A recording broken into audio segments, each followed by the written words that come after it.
अस्सलाम वालेकुम नाजरीन, आप देख रहे हैं नया पाकिस्तान और मैं हूं शहजाद इकबाल। पाकिस्तान मुस्लिम लीग नून की मखलूत हुकूमत ने बड़े और अहम फैसले करना शुरू कर दिए हैं। इस हुकूमत से ये सवाल हो रहा था कि सब्सिडी, जिसको आप भी गलत समझते हैं, पेट्रोल और डीजल पे, वो कब ख़त्म की जाएगी, क्योंकि इससे जो पाकिस्तान का माली खसारा है वो बढ़ता जा रहा है। लेकिन नून लीग के लिए और हुकूमत के दूसरे इत्तेहादियों के लिए मुश्किल फैसला इसलिए था क्योंकि अगर सब्सिडी ख़त्म करते तो इससे जो माली खसारा है वो तो काबू में रहता, लेकिन अवाम पर बोझ पड़ता। लेकिन 2 दिन पहले नून लीग ने यह फैसला किया और पेट्रोल और डीजल की कीमत पे 30-30 रुपए का इजाफा किया है। लेकिन अब चैलेंज ये है कि इससे जो महंगाई आएगी उस पर नून लीग कैसे काबू पाएगी, एक बड़ा अहम सवाल है।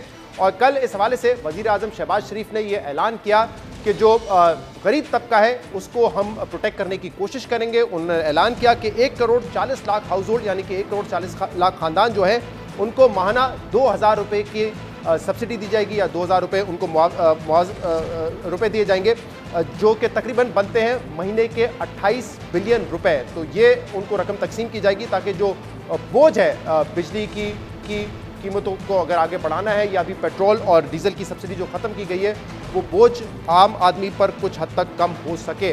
और इसकी मज़ीद तफसीलात आज मिफ्ता इस्माइल साहब जो पाकिस्तान के वज़ीर ख़जाना है उन्होंने प्रेस कॉन्फ्रेंस में बताई। उस पर हम मज़ीद बात भी करेंगे। फिर माशी मामलात हैं उन पर भी हम बात करेंगे, जिसके लिए हमें खुद ज्वाइन किया है पाकिस्तान के वज़ीर ख़जाना मिफ्ता इस्माइल साहब ने। मिफ्ता साहब, बहुत बहुत शुक्रिया वक्त देने के लिए। आज आपने तफसील से बताया कि 1 करोड़ 40 लाख ख़ानदान है, यानी कि तकरीबन 8.5 करोड़ लोगों को ये 2000 रुपये माहाना दिए जाएंगे। और आपने कहा कि 73 लाख लोग जो है वो ऑलरेडी BISP में है, और जो 67 लाख नहीं है वो नंबर पे अपना इंदराज करा सकते हैं और इसमें शामिल हो सकते हैं। लेकिन एक बात जो सामने आ रही है वो ये है कि जो मिडिल क्लास है, जो लोग बाइक चलाते हैं या छोटी गाड़ी चलाते हैं, उनके लिए कोई रिलीफ है नहीं इसमें। ये 28 बिलियन तो गालिबन उन लोगों को मिलेगा जिनके पास बाइक भी नहीं है, ना छोटी गाड़ी है, और वो ज़्यादातर पब्लिक ट्रांसपोर्ट पे सफ़र करते हैं, ट्रैवल करते हैं। तो जो बाकी मिडिल क्लास है जो ऑलरेडी बड़ी श्रिंक हो रही है क्योंकि इनकम उतनी बड़ी नहीं है, महंगाई बहुत ज़्यादा बढ़ी है, उनको प्रोटेक्ट करने के लिए क्या करेंगे फिर?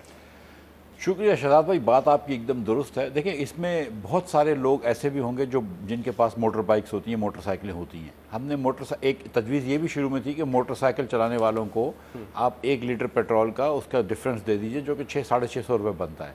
हमने उसको नहीं किया। उसकी वजह ये थी कि बहुत सारे ऐसे गरीब लोग होते हैं जिनके पास मोटरसाइकिल भी नहीं होती। तो इसमें जो बिस्प के रेसिपिएंट्स हैं 73 लाख, और जो 67 लाख जो कि नॉन रेसिपिएंट्स हैं लेकिन ऑलमोस्ट एज पुअर हैं, उतने ही गरीब हैं, उनमें से बहुत से लोगों के पास मोटरसाइकिल होगी। लेकिन ये बात दुरुस्त है आपकी कि छोटी गाड़ी वाले, दरमियाने तबके वाले लोगों के ऊपर भी महंगाई का बोझ आएगा, पेट्रोल का बोझ आएगा, इसमें कोई डाउट नहीं है। और हुकूमत पूरी कोशिश कर रही है कि महंगाई को कंट्रोल करे। जो पिछली हुकूमत ने जो तेज़ी से महंगाई करी थी उसको हम रोकना चाहते हैं। उसकी एक तरीका ये है कि हम रुपए को जो है वो मजबूत रखें, और अगर हम अपनी फाइनेंशियल हालत ठीक करेंगे तो ही रुपया मजबूत रहेगा। तो हमारी कोशिश ये थी कि फाइनेंशियल हालत ठीक करें। पेट्रोल की सब्सिडी जो थी अफोर्ड नहीं कर सकती थी हुकूमत, तो इंशाअल्लाह ताला हम कुछ ऐसे कदम लेंगे जिससे कि रुपया भी मजबूत होगा और फिर महंगाई भी कम होगी। लेकिन फिलहाल इस स्टेप के बाद कोई मजीद रिलीफ उन लोगों के लिए नहीं है जो कि छोटी गाड़ी या बाइक चलाते हैं? कोई ऐसा प्लान अभी नहीं किया हुआ है आपकी हुकूमत ने? जो मैंने तखमीना देखा है कि 80% से ज़्यादा पेट्रोल और 80% से ज़्यादा डीजल 40% अमीर तरीन घराने पाकिस्तान के इस्तेमाल करते हैं। ठीक है, पाकिस्तान एक गरीब मुल्क है। मैं समझता हूँ कि जो 40% अमीर आदमी है वो भी बहुत अमीर आदमी नहीं है, लेकिन 40% अमीर लोग जो पाकिस्तानी हैं वो 80% से ज़्यादा पेट्रोल और डीजल इस्तेमाल करते हैं। तो ये जो सब्सिडी हम दे रहे थे, जो सब्सिडी खान साहब ने अनाउंस करी थी, वो basically targeted to the very affluent middle class, upper middle class लोगों को थी। और कौन सब्सिडी दे रहा था? एक औसतन आमदन वाला पाकिस्तानी, यानी कि कम इनकम वाला पाकिस्तानी, 30-40 हज़ार रुपये वाले।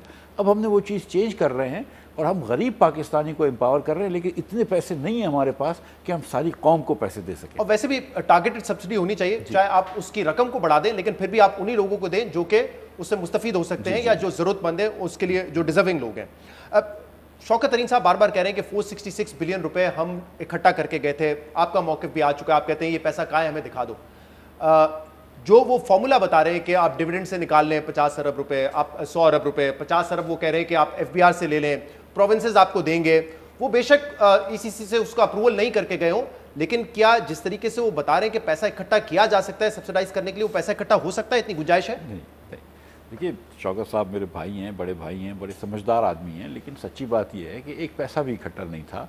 और ना सिर्फ कि देखें, आप इस तरह सोचें کہ جو پرائمری ڈیفیسٹ 25 ارب کا آپ نے IMF کو کہا تھا، معاہدہ کیا تھا، جو بات کی تھی کہ 25 ارب کا پرائمری ڈیفیسٹ ہوگا، وہ تو 1330 ارب روپے 1332 ارب پہ کھڑا تھا جس دن میں وزیر بنا تھا. اس سے ایک دن پہلے مجھے جو پریزنٹیشن دی تھی جو شوکت ترین صاحب کو بھی دی گئی تھی وہ 1332 ارب روپے کی ہے. تو اس میں کیسی گنجائش نکل سکتی ہے کہ اگر آپ نے 400 کہیں چھوڑے تھے تو وہ 1332 کی طرف لگ جاتے. نمبر ایک تو ویسے بھی آپ پھر بھی 25 پہ نہیں پہنچتے. نمبر دو، آپ نے کہا کہ صوبے سے ہم 150 ارب روپے لے لیں گے مثال پہ. کیا صوبوں نے آپ کو کہا کہ ہم کریں گے؟ کیونکہ آپ نے تو 500 ارب روپے صوبے کے سرپلس میں بھی لکھے تھے. آپ نے کہا کہ 50 ارب روپے ہم ڈیویڈنڈ کے لے لیں گے، تو ڈیویڈنڈ تو ویسے ہی مل رہا تھا. کیا شوکت ترین صاحب کے کہنے سے کیا کمپنیوں کے پروفٹس بڑھ گئے؟ کیا ان کے ڈیویڈنڈ بڑھ گئے؟ لیکن یہ باتیں کرنے کی اگر یہ اتنا آسان ہوتا، میں آپ کو سچ بتا رہا ہوں کہ یہ اسکیم شوکت ترین صاحب نے شروع نہیں کری تھی. یہ وزیر اعظم کے ہاؤس سے ایک جوائنٹ سیکرٹری آ کے ایڈیشنل سیکرٹری آ کے اسکیم شروع کر گئے تھے. اگر یہ اتنا آسان ہوتا تو شوکت صاحب یہ ECC سے پاس کر لیتے، بڑا اچھی بات ہو جاتی نا. یہ تو ایسی بات مارچ کا جو سبسڈی تھی وہ تو کر کے گئے تھے نا. نہیں میں یہ کہہ رہا ہوں کہ طریقہ کار بھی بتا دیتے نا، ہم کو آج بتا دینا. میں تو تیار ہوں سننے کے. طریقہ کار تو خیر اس وقت انہوں نے بتایا تھا، اب یہ کتنا پریکٹیکل ہے، کتنا امپلیمنٹیبل ہے، یہ تو آپ بتائیں نا. نہیں تو میرے بھائی اگر ڈیویڈنڈ مل سکتے مجھے 50 ارب روپے کے یا 100 ارب روپے کے جہاں سے بھی ایڈیشنل، ٹھیک ہے، تو میں اس کو کیوں منع کروں گا؟ مطلب میرا تو ڈیفیسٹ کی طرف بھی چلے جائے گا نا. میں تو اس کے بعد بھی پیٹرول کا نقصان کرتا رہا ہوں. ٹھیک ہے، اگر مطلب یہ پیسے کہیں سے آ جاتے صوبے بچا کے دے سکتے ہیں تو دے دیں، میں کہاں منع کر رہا ہوں. اچھا، اور آپ کہہ رہے ہیں کہ جو پرائمری ڈیفیسٹ ہے اس کا ہدف اس سال کا مالی سال کا جو IMF سے ہم نے اگری کیا تھا وہ 25 ارب کا تھا. دسمبر میں جو اگری کیا تھا اور وہ پہنچ چکا ہے 1300 ارب. جس 2 دن میرے وزیر بننے سے 2 دن پہلے تو جو پریزنٹیشن مجھے دکھائی گئی تھی وہ شوکت ترین صاحب کو بھی دکھائی گئی تھی. وہ پریزنٹیشن کہہ رہی تھی کہ 1332 ارب روپے کا پرائمری ڈیفیسٹ تھا. اب یہ میں ایک پوری بات سن لیجئے. اس کے اندر 2 IMF کے ایڈجسٹرز لگے ہوئے تھے. ایڈجسٹر سے مراد یہ کہ 2 ون ٹائم ایکسپینسز آپ نے کرے تھے، ایک IPP کو پیسے دیے تھے اور ایک ویکسین خریدے تھے. اگر ان دونوں کو ملا لوں تو یہ 2000 ارب روپے سے زیادہ کا ڈیفیسٹ ہے. ہمارا پرائمری ڈیفیسٹ جو کہ انٹرسٹ پیمنٹ ہٹا کر ہے وہ 2000 ارب ہے. اب یہ آج رپورٹ آئی ہے اور آپ کی وزارت کی ہے، government of Pakistan finance division, اور یہ آؤٹ لک ہے اپریل 2022 کا. جو نمبر آپ بتا رہے ہیں کہ 1332 ارب روپے ہے اور آپ کو پریزنٹیشن دی گئی تھی جون. جی، لیکن 9 مہینے کا جو اچھا جون تک آپ کہہ رہے ہیں، جون تک پروجیکشن، لیکن یہ جو 9 مہینے کا نمبر دے رہے ہیں پرائمری ڈیفیسٹ کا وہ 447 بلین کا ہے. 447 بلین کا ہے. تو آپ کہہ رہے ہیں تقریباً 900 ارب روپے ان 3 ماہ میں ایڈ ہو جائے گا. یہ کیسے ممکن ہے؟ کیونکہ یہ نمبر آپ دیکھ سکتے ہیں، ویریفائی کر سکتے ہیں. نہیں، آپ کا نمبر مجھے یقین ہے کہ صحیح ہے. ایک آپ یہ دیکھ لیجئے کہ پچھلے 4 سالوں میں جتنا ٹوٹل ڈیفیسٹ ہوا ہے، پرائمری نہیں، اس کے اندر ڈیٹ سروسنگ میں ملا لو، جتنا ٹوٹل ڈیفیسٹ ہوا ہے پہلے 3 کوارٹر میں تقریباً اتنا ہی ڈیفیسٹ چوتھے کوارٹر میں ہوتا ہے. یہ ٹھیک ہے، پچھلے 3 سالوں کی ایوریج 86% ہے کہ جو پہلے 3 کوارٹر میں ہوتا ہے اس کا 86%، مطلب اس کو 1.86 سے ملٹیپلائی کر لیں تو چوتھے کوارٹر. لاسٹ کوارٹر میں تو آپ کی ذمہ داری ہے نا، یہ پروجیکشن ویسے ہی رہیں گے، چینج ہو جائیں گے. نہیں دیکھیں نا، ایک آپ کو بات بتا رہا ہوں کہ آخری کوارٹر کے اندر آپ پیسے بھی زیادہ جمع کرتے ہیں، ٹھیک ہے، وداؤٹ اے ڈاؤٹ، ٹھیک ہے، ٹیکس بھی زیادہ آتا ہے، لیکن آپ کی سپلیمنٹری ساری گرانٹس آتی ہیں. بہت ساری ایسی گرانٹس ہوتی ہیں جو آپ نے نہیں دی ہوئی ہوتی ہیں. پلاننگ ڈویژن کو جو آپ PHDP کے پیسے دے رہے تھے اس کے ڈرا ڈاؤنز ہوتے ہیں.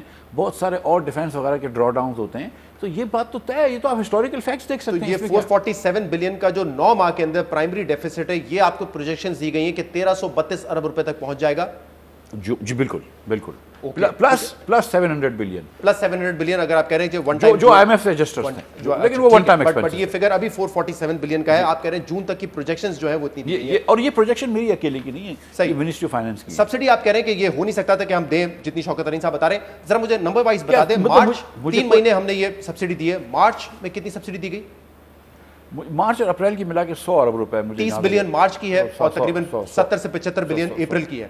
اور مئی کے مہینے میں تقریباً 120 ارب روپے کی سبسڈی دی جائے گی. نہیں 55 اور 62 تو 112 ارب روپے. 112 ارب روپے کی مئی میں دی جائے گی. اس میں 55 میں کچھ 9 ارب روپے پچھلے تھے جو کہ کم ہو گئے تھے، تو آپ سمجھ لیجئے کہ 103 ارب روپے ابھی کے ہیں اور 9 ارب اور جوڑ لیجئے. تقریباً یہ بنتے ہیں 230 سے 250 ارب روپے کے درمیان ہم نے یہ سبسڈی دی ہے. اب مفتاح صاحب، جب آپ حکومت میں نہیں تھے اور جب یہ فیصلہ پاکستان تحریک انصاف کی حکومت نے کیا تھا، اس وقت ہی آپ نے کرٹیسائز کیا تھا، آپ نے کہا تھا کہ یہ غلط کیا ہے، پیسے کہاں سے آئیں گے اس کے لیے. تو 10 اپریل کے بعد وزیر اعظم شہباز شریف صاحب بن گئے. اگر اس دن آپ یہ فیصلہ کر لیتے، 11 اپریل کو آپ یہ فیصلہ کر لیتے کہ یہ غلط کیا ہے تحریک انصاف نے، جو آپ کہہ بھی رہے تھے، اور اس کو آپ چینج کر دیتے اسی دن، جو فیصلہ مطلب آپ نے 26 مئی کو لیا ہے 2 دن پہلے، وہ اگر آپ 11 اپریل کو لے لیتے تو آپ قومی خزانے کے 170 ارب روپے بچا لیتے. بالکل. تو تو وہ آپ نے نہیں بچائے. وہ 170 ارب روپے کے حوالے سے آپ نے فیصلہ 2 دن پہلے کیا ہے. ہاں 135 ارب روپے بچا رہے تھے, لیکن بہرحال چلیں ٹھیک ہے. ہاں تو وہ فیصلہ تو یہ تو آپ کی ذمہ داری ہوئی نا. پھر جس فیصلے کو آپ سمجھتے تھے تحریک انصاف ایک غلط فیصلہ کر کے گئی ہے, اس میں آپ نے تقریباً 6 ہفتے کا وقت لگا دیا, جس میں جو 150 ارب روپے لگا لیں, 150 ارب روپے کا جو مزید نقصان ہوا وہ تو آپ کے فیصلے کے تاخیر کی وجہ سے ہوا. میں دونوں جواب دیتے. پہلے تو آپ کسی بھی اکانومسٹ سے پوچھ لیجئے, کوئی بھی انڈیپینڈنٹ اکانومسٹ سے, 2 باتیں کہ کیا یہ فیصلہ صحیح تھا, تو وہ کہیں گے کہ نہیں اب یہ سبسڈی نہیں دینی چاہیے تھی. میرے خیال سے سارے اینالسٹ یہ بولتے ہیں, آپ بھی شاید یہ بات کہتے ہیں. جی. دوسری, آپ کسی سے بھی پوچھ لیجئے, چاہے وہ ہماری طرف ہو یا کسی بھی طرف ہو, کہ کیا کہیں پہ پیسے رکھے ہوئے تھے, تو وہ کہے گا نہیں ایسے کہیں پیسے نہیں رکھے ہوئے تھے. تو یہ بات جو اگر کرنی ہے, کوئی بھی کرتا ہے, شوکت صاحب کرتے ہیں, کوئی بھی اور کرتا ہے میرا بھائی, کہ اگر یہ فیصلہ بھی میرے خیال سے پی ٹی آئی کا صحیح نہیں تھا, اور دوسری بات کہ یہ پیسے بھی کہیں نہیں رکھے ہوئے تھے.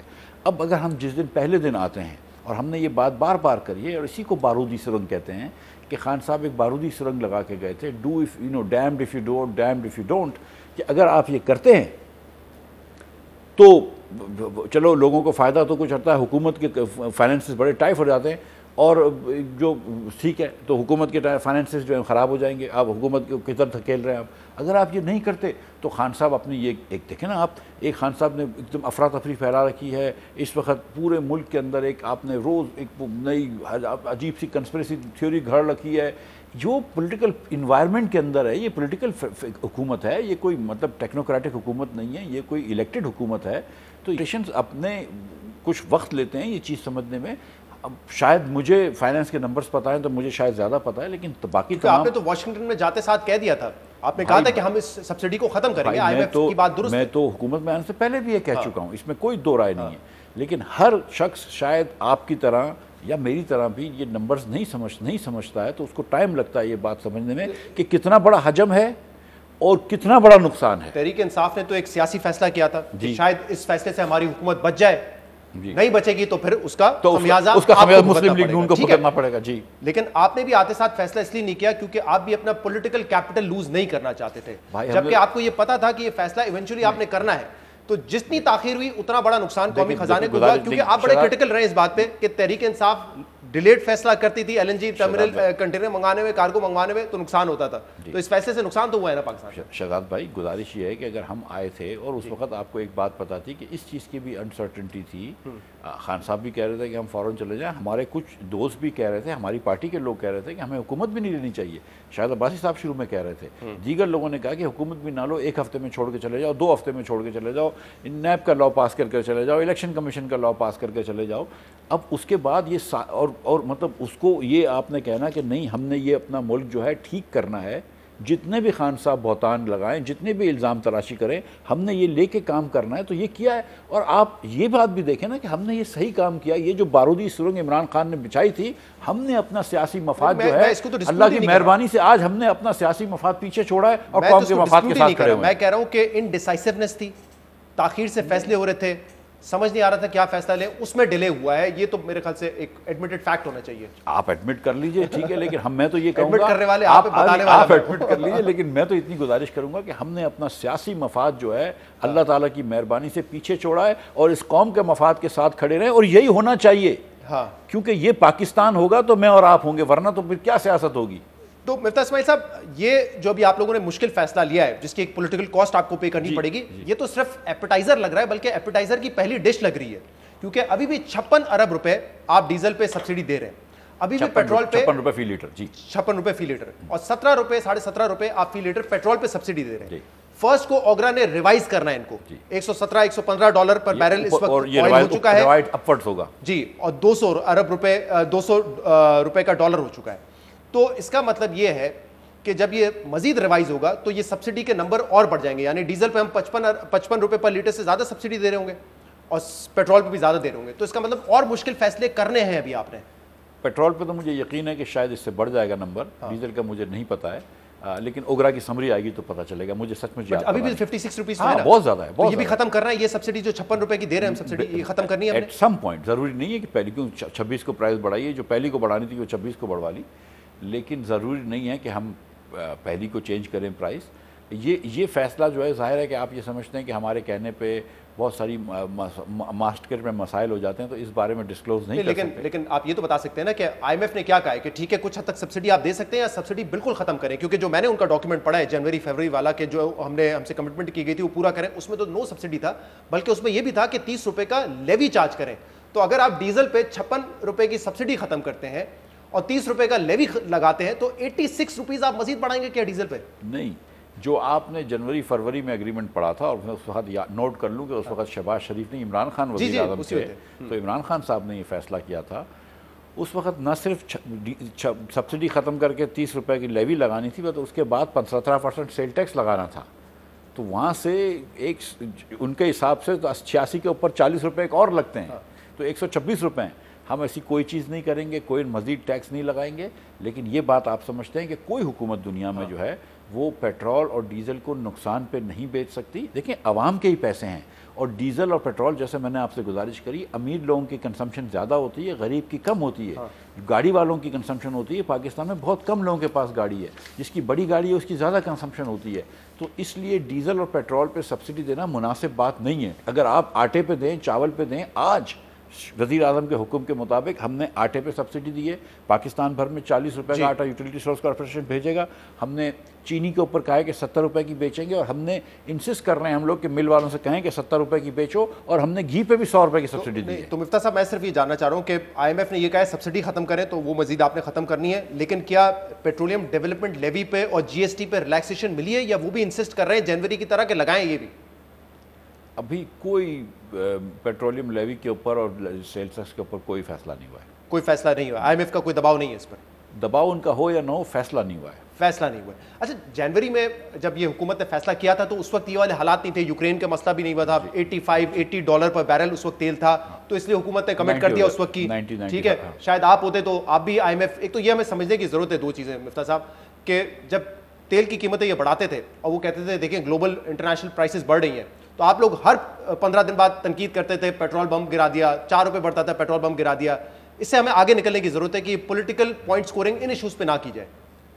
تو میں 27 دسمبر کو میرے خیال سے پہلی مرتبہ میں وزیر خزانہ بنا تھا، 27 دسمبر 2017 کو جی 31 دسمبر کو میں نے 8 روپے قیمت بڑھائی تھی۔ میری جیب میں تو نہیں جا رہا تھا، آپ کی جیب میں تو نہیں جا رہا تھا، تو عوام کے پیسے تھے، جو آئل کی کاسٹ بڑھی تھی وہ ہم نے بڑھائی تھی، 80 روپے میرے خیال سے، شاید 80 یا 82 روپے پرائس ہو گئی تھی۔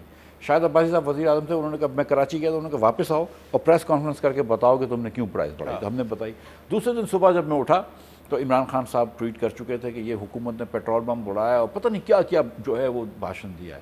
تو یہ جو آپ مجھے تلقین کر رہے ہیں یہ بات درست ہے آپ کی، لیکن یہ 3.5 سال ان کو تلقین کرتے رہے، ان کے شارٹس دکھا کے کہ آئی ایم ایف پہ جاؤں گا تو مجھے پھانسی دے دینا، ڈالر 1 روپیہ بڑھ جاتا ہے تو سمجھ لینا کہ حکمران چور ہے، یہ ہم نے 3.5 سال بتائے، لیکن آپ ان کے بارے میں کہتے ہیں کہ وہ نااہل ہیں اور نا تجربے کار ہیں۔ آپ تو نہیں ہے نا، آپ تو نہیں تھے نا 3.5 سال اپوزیشن میں۔ میری بات، وہ نااہل ہیں، اس میں تو کوئی بحث نہیں ہے، ٹھیک ہے، اور انہوں نے ہمیشہ اپنا ذاتی مفاد کو، خان صاحب خاص طور پر ایک نارسسٹک پرسنالٹی ہے ان کے اندر، تو انہوں نے اپنے ذاتی مفاد کو قومی مفاد پہ ہمیشہ ترجیح دی ہے۔ یہ جو اس وقت پورے پاکستان میں ادھم مچایا ہوا ہے وہ اسی کی ایک مثال ہے، ورنہ ایک آدمی اگر نو کانفیڈنس میں ہار کے چلا گیا گھر چلے جاؤ، کیا مسئلہ ہے، مطلب الیکشنز لوگ ہار جاتے ہیں، مسئلہ کیا ہے، لیکن وہ جو اپنے ذاتی مفاد کو وہ نہیں کھو سکتے، اور انا اور ہر چیز کو انہوں نے مسئلہ بنایا ہوا ہے۔ لیکن بہرحال آپ چاہتے ہیں کہ اپوزیشن نہ کہے تو نہ کہے، اپوزیشن کو اگر کوئی حساب لینا ہے تو میں ابھی حساب دینے کے لیے تیار ہوں کہ بھائی کتنے کا پیٹرول آ رہا ہے، کتنے کا جا رہا ہے، ہم نے کوئی ٹیکس نہیں لگایا، آج بھی ہم نقصان میں بیچ رہے ہیں۔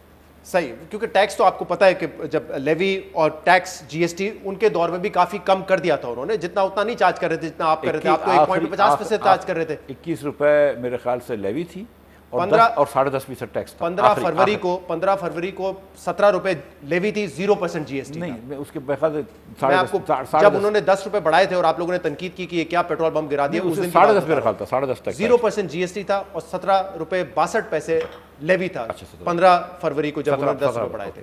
ٹھیک ہے، ایک بریک لیتے ہیں، اس کے بعد ذرا اس ایشو پہ بھی بات کرتے ہیں کہ جو رشیا سے ڈیل کے حکومت کہتی ہے ایسی کوئی ڈیل نہیں کر کے گئے تھے۔ آج حماد اظہر صاحب نے کہا ہے کہ ہم بات چیت ان سے کر رہے تھے، چلے بات چیت ہو رہی ہو یا نہ ہو رہی ہو، لیکن کیا کوئی پریکٹیکل سلوشن ہے یا نہیں، اس پر بھی بات کریں گے ایک بریک کے بعد۔ वेलकम बैक नाज़रीन। प्रोग्राम में हमारे साथ मौजूद है पाकिस्तान के वज़ीर ख़ज़ाना डॉक्टर मिफ्ता इस्माइल साहब। मिफ्ता इस्माइल साहब, आज भी हमाद अज़हर साहब ने कहा है कि हमने ख़त लिख दिया था हमारी फॉरेन मिनिस्ट्री के थ्रू रूस को, और वो हमसे अग्री करने के लिए तैयार थे कि वो सस्ता तेल और LNG देंगे। क्या ऐसा कोई मुआहदा हुआ है? नहीं, ऐसा कोई मुआहदा नहीं। कोई मुआहदा नहीं है। लेटर तो है जो हमाद अज़हर साहब ने लिखा है। मैं इसकी थोड़ी सी तफसील दे देता हूँ। एक तो गुजारिश ये है कि अगर ऐसा रशिया सस्ता तेल दे रहा था या सस्ती LNG दे रहा था तो ले लेते, क्यों नहीं ली? हुकूमत ही खत्म हो गई। नहीं तो उनकी इमरान खान साहब तो फरवरी में गए थे ना, उधर तशरीफ ले गए थे फरवरी के आखिर में जी। तो और ये तो अप्रैल तक, 30 मार्च को उन्होंने ये लेटर लिखा। हाँ, तो पूरा महीना भी क्यों ज़ाया किया अगर ऐसी कोई अपॉर्चुनिटी थी? मतलब मैं आपको एक बात कर रहा हूँ, ठीक है, 30 मार्च को जब इनको ये पता थी कि अब मतलब कि अब जा रहे हैं, तो जैसे इन्होंने ये पेट्रोल सस्ता कर दिया वगैरह वगैरह, ठीक है, तो ये 30 मार्च तक इनको पता थी। एक बात तो ये। दूसरी गुजारिश ये है कि आपने मतलब मैं किसी से कहूँ कि मुझे शहजाद इकबाल साहब जो हैं वो 1 लाख रुपए दे रहे हैं, लोग बोलेंगे ठीक है, लेकिन मिफ्ता कह रहे हैं ना, शहजाद ने तो नहीं यहाँ कहा है, तो मतलब रशिया ने आपको कहा है? आपने हमाद अज़हर साहब ने एक लेटर लिखा, उसका कोई जवाब नहीं आया। सच्ची बात यह है कि हमारे सफ़ीर जो हैं वहाँ पे गए थे उससे मिलने के लिए, उन्होंने कहा, और ये पोलाइट वे। हमारे सफ़ीर किससे मिलने गए थे? हमारे सफ़ीर या सफारत खाने से कोई आदमी जो था वो उनके किसी बंदे से मिलने गया था, ठीक है, और तो उन्होंने कहा कि यार आपसे तो हमारा एक जो मुआहदा था 2015 का G2G गैस पाइपलाइन का, आपने वो नहीं किया, तो आप ये क्या बात कर रहे हैं? तो उन्होंने तो ये कह दिया कि आपने तो वो अभी G2G का मुआहदा था, वो तो हो गया था बाद में। नहीं, लास्ट ईयर नहीं हुआ ना, कुछ भी नहीं हुआ, उस पर कोई काम नहीं हुआ। 2015 में हमने G2G साइन किया, उसके बाद आपको पता है कि मुतअद्दिद बार हमाद अज़हर साहब भी आ चुके हैं, दीगर लोग आए हैं। रशिया का जो डेलीगेशन आया था उससे वो एग्री तो कर गए थे ना, मगर आपको पता ना हर चीज़ उनकी 2 हफ्ते बाद होने की थी। टर्मिनल 2 हफ्ते बाद लगने थे, गैस पाइपलाइन 2 हफ्ते बाद लगनी थी, तो अच्छाई 2 हफ्ते बाद आनी थी, नौकरी 2 हफ्ते बाद आनी थी, कुछ नहीं हुआ, वो 2 हफ्ते कम वक्त आए नहीं। तो ठीक है, वैसे ये हो सकता है क्योंकि इंडिया ने तो किया है, तो क्या आप लोग परसू कर सकते हैं इसको कि अगर रशिया हमें सस्ता तेल दे? अगर सचमुच हमाद अज़हर साहब को कोई बात पता है तो उनको मेरा नंबर पता है, मैं कल उनसे फिर फ़ोन पे बात कर लूँगा, खुद मेरे भाई हैं वो। अगर मुझे इस वक्त या पाकिस्तान को इस वक्त कहीं से 30-40% सस्ता तेल मिल रहा है तो हमको क्या किसी तो आप अप्रोच करेंगे रशिया को, पूछेंगे उस लेटर को आप जो है मजीद परसू करेंगे? मैं रशिया का लेटर हमने एक लिखा हुआ है कि रशिया की, अब ये रशिया का सवाब है कि उसका जवाब देगा कि नहीं देगा। आपको और मैं मजीद बैकग्राउंड दे दूं। प्रैक्टिकल है कि हम जिस कैंप पे हैं कि रशिया से हम ये खरीद सके, उनके ऊपर सैंक्शंस भी है, इंडिया ने ले लिया, हम ले सकते हैं? नहीं, गुजारिश करें, रशिया से हम वीट खरीदने की कोशिश कर रहे हैं, G2G वीट पे। आज ECC के अंदर मैंने एज चेयरमैन उसको इजाज़त दी है कि रशिया से आप ख़रीदें, क्योंकि रशिया से वीट लेने पे कोई सैंक्शंस नहीं है, तो हम उनसे वीट ले भी सकेंगे और उनको हम पैसे दे भी सकेंगे। दीगर चीज़ों पर रशिया से सैंक्शंस हैं, लेकिन अगर कोई रशिया रास्ता निकाल लेता है जिससे हम सैंक्शन से बच जाते हैं तो हम सस्ता पेट्रोल क्यों नहीं लेंगे?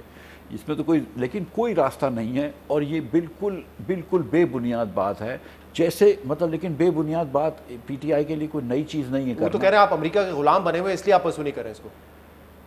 भाई मैंने तो कभी ये नहीं अपने सफ़ीर को भेजा था कि फ़ोन करवाओ, मैंने लेटर लिखा है कि सफ़ीर को कि आप अब एक अमेरिका के सदर से फ़ोन नहीं करा सकते। मैंने नेशनल सिक्योरिटी एडवाइज़र को भेजा था कि यार वहाँ पे जाके बोलो आप इमरान खान को फ़ोन करें। मैं अमेरिका से जब दौरा करके आया था तो कहा था मैं वर्ल्ड कप जीत के आया हूँ, मैं अमेरिका से दौरे करके आया था तो हार पहने थे।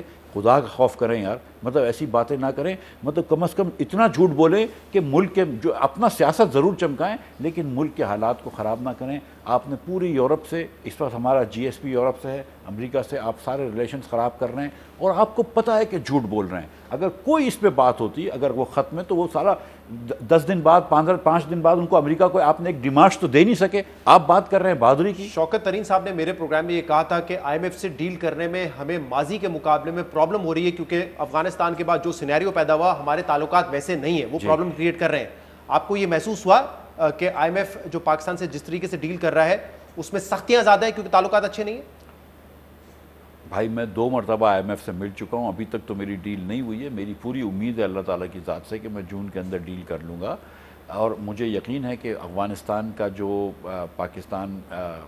अफ़गानिस्तान के अंदर जो हालात हुए, जो तालिबान की टेक ओवर हुई है और अमेरिका उधर से जो जंग हारा है, उस पर अमेरिका सुपर पावर खुश तो नहीं होगा पाकिस्तान से, और पाकिस्तान के ऊपर बहुत ज़्यादा ब्लेम किया है। मेरे ख्याल से पाकिस्तान का ऐसा कसूर नहीं था जितना हमारे ऊपर ब्लेम किया अमेरिका ने, तो वो बिल्कुल इसमें क्या डाउट है कि अमेरिका का रिएक्शन आएगा।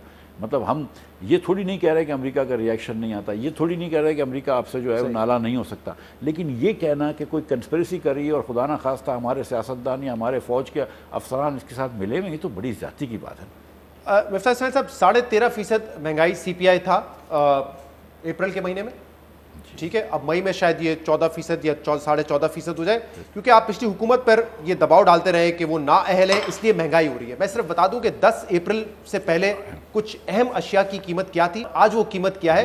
पेट्रोल की प्राइसेस बढ़ने से पहले कल जो SPI के नंबर आए, PBS का डेटा है, मुर्गी 59 रुपये महंगी हो चुकी है। आटा जो है 20 किलो का थैला पिछले हफ्ते तक 250 रुपये बढ़ चुका था, 250 रुपये, यानी कि 12.5 रुपये पर केजी। इस SPI में आया है कि उसमें कुछ कमी आई है 8 रुपये की। चावल 10 रुपये महंगा, दूध 7 रुपये महंगा, तेल जो इस्तेमाल होता है खाने के लिए 62 रुपये महंगा हो चुका है 5 हफ्ते में।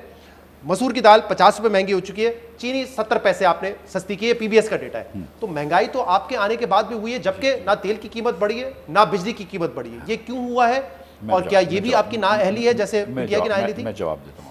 एक तो आप इतने अच्छे आदमी हैं, तो मैं आपसे ये भी रिक्वेस्ट करता हूँ कि आपने जो 5 चीज़ों की कीमत बढ़ी थी भी पड़ी है, तो उधर 4-5 चीज़ों की कीमत कम हुई है, वो भी तो यही है ना, लिखा चीनी है, आटा है, और क्या है, 2-4 चीज़ों की कीमत कम भी हुई होगी, वो भी आपने नहीं पढ़ी। वो 70 पैसे चीनी, इसके अलावा भी है, लेकिन आपने नहीं पढ़ी, कोई बात नहीं, चलें छोड़ दें। आप बता दें, मैं वो भी पढ़ देता हूं। नहीं, मुझे मुंह पे याद नहीं है, आप पढ़ दें, मुझे नंबर नहीं देखिए, SPI 1.5% बढ़ा है। मेरी गुजारिश ये है कि 2-3 चीज़ें 4 चीज़ें हमेशा बढ़ती हैं हर हफ्ते, 2-4 चीज़ें कम भी होती हैं, ठीक है, उसको छोड़ दें आप। मैं ये अब भी कह रहा हूँ कि जो महंगाई आई थी वो उनकी नाअहली की वजह से आई थी, मैं अब भी ये कह रहा हूँ, नंबर 1। और हम जिम्मेदारी लेंगे, हम इमरान खान की तरह ये नहीं कहेंगे कि हम टमाटर की कीमत देखने नहीं आए, नहीं, हमारा काम है ये मिफ्ताह इस्माइल जवाब दे कौम के सामने, शहबाज शरीफ जवाब दे कौम के सामने, ये अगर कीमतें बढ़ेंगी तो हम जवाब दें। अच्छा, अब मेरी गुजारिश सुनिए, क्यों बढ़ी हैं? देखिए, हम क्यों कहते हैं कि वो इनकॉम्पिटेंट है। 4 में से 3 साल जो है वो LNG ख़रीदना भूल गए। LNG जब दुनिया में सस्ती तरीन इनको मिल रही थी, इन्होंने लॉन्ग टर्म सौदे नहीं किए, ना तेल के लॉन्ग टर्म सौदे किए, हमको स्पॉट LNG खरीदनी पड़ रही है। आज मैं आपको बताऊं कि कोई 50 या 55 डॉलर का था, वो 400 डॉलर पर टन हो गया कोयला।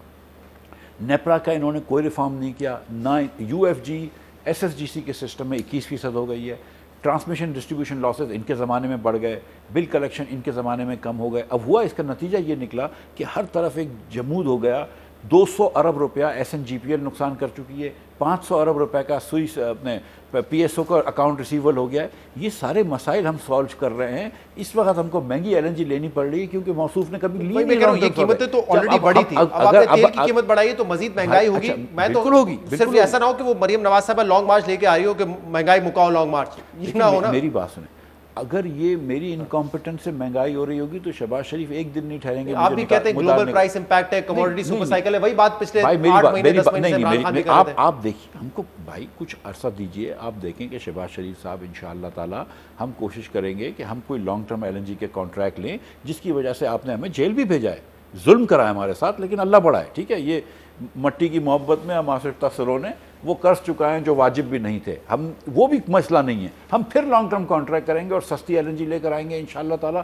हम लॉन्ग टर्म डिफर्ड पेमेंट पे तेल भी लेकर आएंगे। हम इधर चीज़ों की कीमतें कम करेंगे, लेकिन हमको कुछ अरसा तो दो ना। जो खान ने 4 कुछ अरसा है आपके पास? आखिरी सवाल, कुछ अरसा है, मतलब 1.5-1.25 साल है, या किसी वक्त भी हुकूमत खत्म हो सकती है, या आप खत्म करने का फैसला कर सकते हैं? क्योंकि इमरान खान साहब कह रहे हैं जून तारीख हम इस तरह हुकूमत कर रहे हैं जैसे कि हम अगस्त 2023 तक हुकूमत करें, यानी कि हम आखिरी दिन तक होंगे, हम उस तरह हुकूमत कर रहे हैं। वैसे मैं आपको सच्ची बात बताऊं कि ना हमारे पास इमरान खान जैसा कोई वो नहीं है, हुकूमत के लिए होना ज़रूरी नहीं है। अगर हुकूमत है तो भी बड़ी अच्छी बात है, नहीं है तो भी अल्लाह बहुत बड़ा है। हम हुकूमत से पहले भी अपोजिशन में भी ज़िंदा थे, सियासत से पहले भी ज़िंदा थे, बाद में भी अल्लाह ने ज़िंदगी दी तो रहेंगे। हुकूमत मतलब हमारा मकसद हुकूमत नहीं है, हमारा मकसद पाकिस्तान है। बहुत बहुत शुक्रिया, बहुत बहुत शुक्रिया। पाकिस्तान के डॉक्टर मिफ्ताह इस्माइल साहब हमारे साथ मौजूद थे। आज पेशावर में फिर इमरान खान साहब ने प्रेस कॉन्फ्रेंस की है। पहले कहा था कि 6 दिन बाद लॉन्ग मार्च करूंगा, अब उन्होंने कहा है 6 दिन बाद लॉन्ग मार्च की तारीख दूंगा। क्या तारीख डिसाइड हुई है आज की मीटिंग में, वो भी आपको बताएंगे अंदर की कहानी एक ब्रेक के बाद।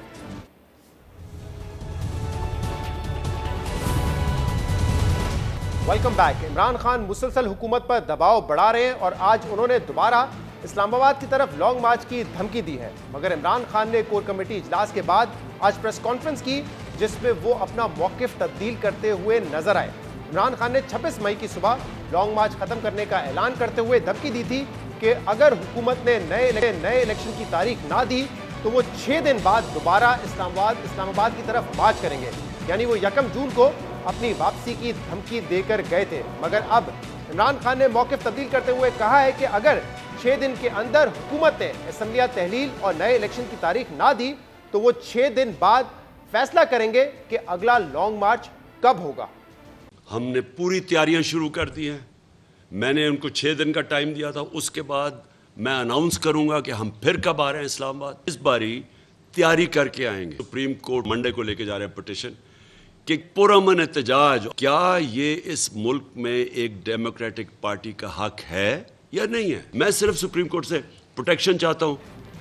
इमरान खान कह रहे थे कि उन्होंने सबको कह दिया है कि वो अपने अपने हलकों में जाएं और लॉन्ग मार्च की तैयारी करें। इमरान खान ने आज ये भी कहा है कि वो सुप्रीम कोर्ट में पिटीशन लेकर जाएंगे और सुप्रीम कोर्ट से पूछेंगे कि हमें बताया जाए कि हमें पुरअमन एहतजाज का हक है या नहीं। इमरान खान ने हुकूमत की जानिब से नैब और इलेक्शन रिफॉर्म बिल्स, नए चेयरमैन नैब की तैनाती और इलेक्शन कमीशन अरकान की तकर्री के खिलाफ भी अदालत जाने का ऐलान किया है। 2 चीज़ें हम चैलेंज कर रहे हैं अदालत में। एक तो इन्होंने ओवरसीज़ पाकिस्तानीज़ की वोटिंग ख़त्म की है, इलेक्शन कमीशन भी चैलेंज करेंगे और नैब में भी ये जो अपना करवा रहे हैं, अपना आदमी रखवा रहे हैं, ये भी चैलेंज करेंगे। पहले इलेक्शन कमीशन इनका नौकर था जो चीफ इलेक्शन, अब अपने और 2 आदमी इन्होंने भर्ती करवा लिए हैं वहाँ, और अब ये नैब का अपना आदमी रखवाने लगे हैं।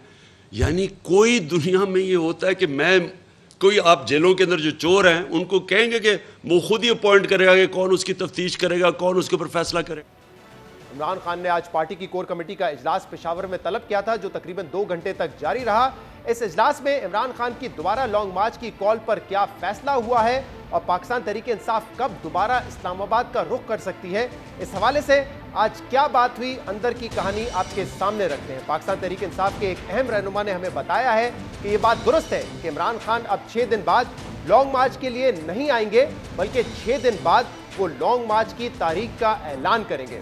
जब हमने सवाल किया कि तो फिर पाकिस्तान तहरीक इंसाफ का लॉन्ग मार्च कब होगा, तो साबिक वफाकी वजीर ने कहा कि लॉन्ग मार्च के लिए जून के आखिर की तारीख दी जाएगी। ये हमसे बताया गया है कि आज जो पार्टी में डिस्कशन हुई है उसके बाद जून के आखिर में तारीख दी जाएगी लॉन्ग मार्च की। आज ये डिस्कशन हुई है पाकिस्तान तहरीक इंसाफ की कोर कमेटी मीटिंग में। इमरान खान के एक और करीबी साथी और साबिक वफाकी वजीर से हमने पूछा कि क्या पाकिस्तान तहरीक इंसाफ दोबारा लॉन्ग मार्च करेगी, जिसके जवाब में उन्होंने कहा कि उन्हें लॉन्ग मार्च होता हुआ नहीं नजर आ रहा। अब कुछ नहीं होता जा रहा, पाकिस्तान तहरीक इंसाफ दोबारा इस्लामाबाद की तरफ लॉन्ग मार्च नहीं करेगी, ये उनका कहना था। और जब हमने सवाल किया कि क्या इससे पहले ही मामला तय पा जाएंगे या कोई दरमियानी रास्ता निकल आएगा, तो उन्होंने जवाब दिया कि कोई मामला नहीं तय होंगे, कुछ भी नहीं होगा, मामला ऐसे ही चलते रहेंगे। पीटीआई के रहनुमाओं से हमारी जो बैकग्राउंड में गुफ्तगू हुई है उससे ये बात वाज़ेह होती है कि इमरान खान अगले लॉन्ग मार्च की तारीख के ऐलान में इसलिए ताख़ीर कर रहे हैं क्योंकि पार्टी के चंद रहनुमा लॉन्ग मार्च के हक में नहीं है और वो ये समझते हैं कि पाकिस्तान तहरीक इंसाफ लॉन्ग मार्च करके अपनी मकबूलियत तो साबित कर देगी, लेकिन इस हिकमत अमली से कोई सियासी मकासद हासिल नहीं होंगे।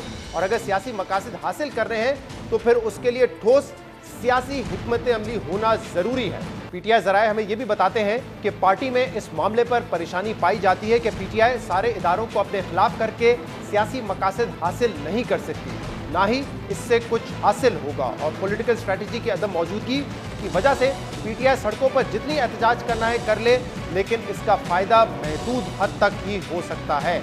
इसलिए पाकिस्तान तहरीक इंसाफ के मुतअद्दिद सीनियर रहनुमा ये समझते हैं कि अगर इमरान खान को अगला इलेक्शन जीतना है, दोबारा वज़ीर आज़म बनना है, तो इसके लिए पार्लियामेंट का फोरम इस्तेमाल करना ज़रूरी है, क्योंकि इस वक्त शहबाज हुकूमत सिर्फ 1 वोट की बरतरी पर कायम है और हमजा शहबाज एक अक़लियती वज़ीर आला हैं, मगर इसके बावजूद पाकिस्तान तहरीक इंसाफ की कोई सियासी हिकमत अमली नहीं है। और अगर पाकिस्तान को सियासी मकसद हासिल करना है तो पॉलिटिकल एजिटेशन के साथ साथ उनको सियासी हिकमत अमली की भी ज़रूरत है। आज के प्रोग्राम में इतना ही। शो से इजाज़त दीजिए।